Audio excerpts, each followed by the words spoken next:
Hello guys, हर्षालीस kitchen मध्ये तुमचं स्वागत आहे. आज आपण बघणार आहोत पत्तागोबीची भाजी कशा प्रकारे चविष्ट बनवता येईल. सर्वप्रथम आपण घेतलेला आहे एक मोठा पत्तागोबी. त्याला व्यवस्थित कट करून घ्यायचं. मी माझ्या प्रकारे कट करते, तुम्ही व्यवस्थित बघून घ्या, तुमच्या प्रकारेही कट करू शकता. आधी त्याची व्यवस्थित पाने काढायची आणि तो बारीक असा सुंदर कट करून घ्यायचा.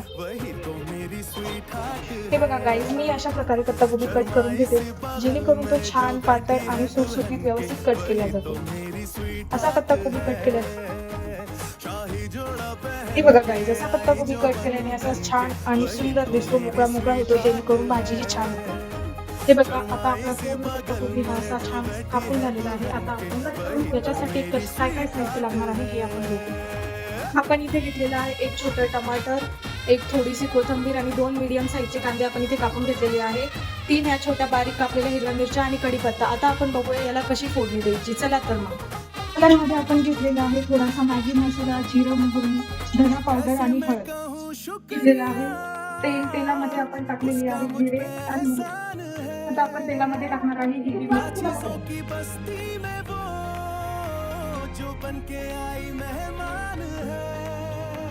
त्याच्यामध्ये आता आपण घेतलेला 2 बारीक मीडियम साईजचे कट केलेले कांद्याला चांगलं लाल होईपर्यंत परतून घ्यायचं.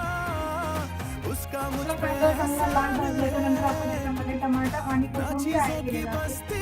आता याला छान तेल सुटेपर्यंत छान असं परतून घ्यायचं. मग त्याच्यामध्ये आता आपण घेतलेले हे पदार्थ हळद हे टाकून द्यायचं आणि छान तेल सुटेपर्यंत भाजून घ्यायचं. आता चांगल्या प्रकारे तेल सुटलेलं आहे. आता आपण याच्यामध्ये आपला पत्तागोबी कट केलेला याच्यामध्ये टाकून घेऊ आणि छान असं मिक्स करून घेऊ.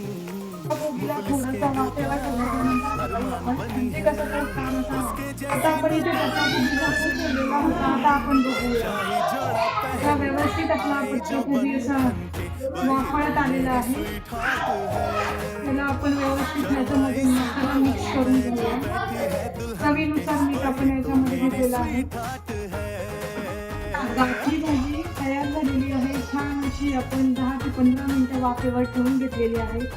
अशा प्रकारे आपली पत्तागोबीची छान आणि चविष्ट भाजी ही तयार आहे. तर गाईज, अशाच नवीन नवीन रेसिपी बघत राहण्यासाठी आमच्या चॅनलला सबस्क्राईब करा, लाईक करा आणि शेअर करा. थँक्यू.